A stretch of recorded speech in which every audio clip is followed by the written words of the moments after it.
Welcome to the Tuesday edition of Juan's World, and yes, we are going to do some cooking today. I'm going to make a dish from the Basque lands, which can be made with a variety of offal meats. I usually make it with tripe. Can't get any tripe right now, but I just found some heart in the market, and I'm particularly fond of heart. So I thought I would show you how to do that. It's a little bit different from the way you cook the tripe, but not so very differently. And I'm starting here because I don't want to start by putting everybody off with a picture of a heart. And it's a pig's heart because all of the stuff that I can get here in the way of offal, liver, kidney, intestines, and so forth, it's all pork. It's very hard to get what the Basques would use, which is lamb. And I'm a pretty big fan of heart, and some cultures think it's great, others think it's horrible. In Belgium, for example, you can only buy heart if you say it's for your cat. You can't buy it if you say it's for your own consumption. But it's really nice, but it takes a lot of cooking. So I'm going to walk you through it.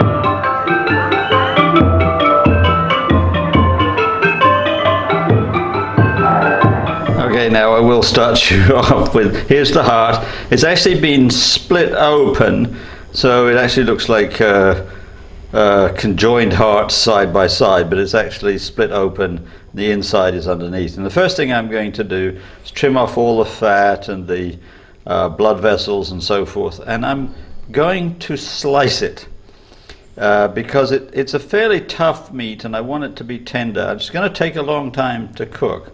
So my first task is going to be to slice it up, and I'll leave that aside. Move over here to my poaching liquid, which is a mixture of canned tomatoes and broth with garlic and parsley. And back over in the frying pan, which you saw before, I'm going to sweat out some onion, and I'm going to just sear off the heart slices a little bit, not very much, and then I'm going to put them in this poaching liquid, and I'm going to simmer them for roughly 2 hours. Depends, on the tenderness. And then I'm going to add some green peppers, some leeks, and one or two other things, maybe some potatoes, I'm not sure, or I may cook the potatoes on the side. But the dish is mainly a tomato base and the heart, onions, green peppers, I forgot that, two kinds of green peppers, green chili peppers and green bell peppers. And that's the basis of a very common Basque stew. So step one is to slice up the heart. I'm slicing it up in order to make sure that it cooks fairly evenly and quickly. You can actually stuff and bake hearts, which my mother used to do, and then you serve them and slice them at the table. But this is a long simmering process, and so slicing them up is going to make the cooking time somewhat shorter. And I hope that if you're a little bit squeamish, you can see that once it's sliced up like this, it doesn't look too too gnarly. Maybe a little bit like liver, but it's nothing like liver at all. It's much firmer. It's a muscle, and so it's muscle meat. It's not steak, but it's certainly a muscle. And I'm going to saute this, and then I'm going to simmer it for a very long time. And this is going to be a 2-day process. I'm going to do the simmering today in the tomato sauce with some onions, and then I'm going to put it in the refrigerator overnight, and then tomorrow I'm going to come back and finish off with other vegetables. So I don't need to belabor this part too much. I'm just going to brown off a little bit in olive oil. Must be olive oil. I need that for the taste. And then we're going to put the heart into the tomato mixture. Now, almost ready. See, it's browned off nicely. And I'm going to transfer the heart into the tomato base and start simmering. And meanwhile, I'm going to sweat off an onion in the olive oil, and then I'm going to dump everything in and then poach away for about 2 hours. So I'm going to add some green bell pepper later, tomorrow, when I finish off the dish, but I decided that I'd put a little bit in right now as it's poaching. So I've got a small onion and about half of a bell pepper. Just going to sweat them off, put them in the pot with the heart, and I'm going to simmer for about maybe 2 hours. I'll check periodically so that I know what's what, but I think 2 hours is going to be about right. And here's my pot.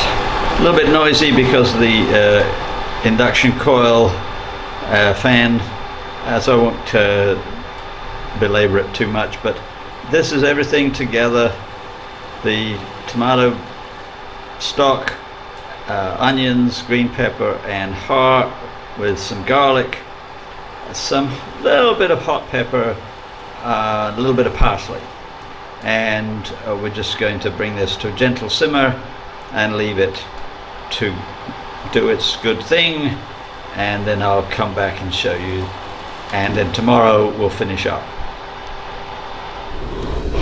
So I let the tomato sauce and heart mixture refrigerate overnight, and I've now brought it out, and I've added some extra green bell pepper, some leeks, some more garlic, and now I'm going to heat it up.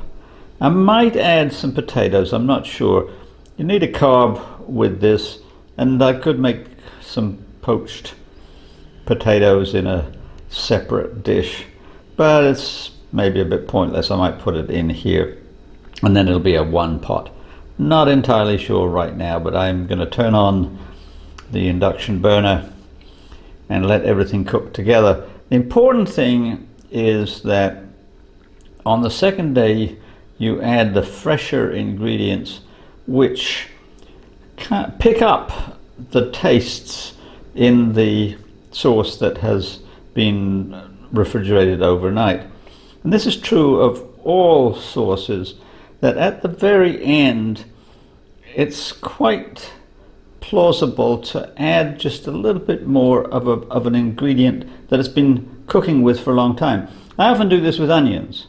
I'll cook a soup or a stew or a sauce with onions in for half a day maybe, then refrigerate overnight, then reheat, and at the last minute just add a little tiny bit of chopped up fresh onion. It will cook slightly for a few minutes, but it will be really bright. And the same with fresh herbs. It just notches up the taste a little tiny bit. So let's cook this down, and then I'll show you the finished product.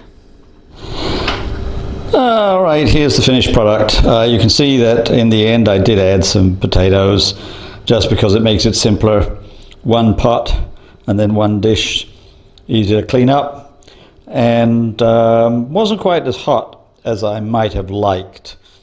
I would have preferred it to be a little bit hotter, so I dumped in a little bit of extra hot sauce, and now it's closer to what I'm used to. So that's my dish for today. The dish was really tasty, and I ended up eating it for 2 days and still had a little bit of the sauce left over at the end of 2 days. I had eaten all of the meat and potatoes, but there was still some tomato sauce and some peppers left. So I boiled up some fusilli, and then when it was al dente, placed it in the sauce and made this dish. So this was my third dish of this particular recipe, and that used up everything. And so that was quite wonderful. Now I'm going to move on to other things, and I hope that in the meantime you will like and subscribe and tell your friends, and I'll be back on Friday with more philosophical rambles around my brain. Have a good week.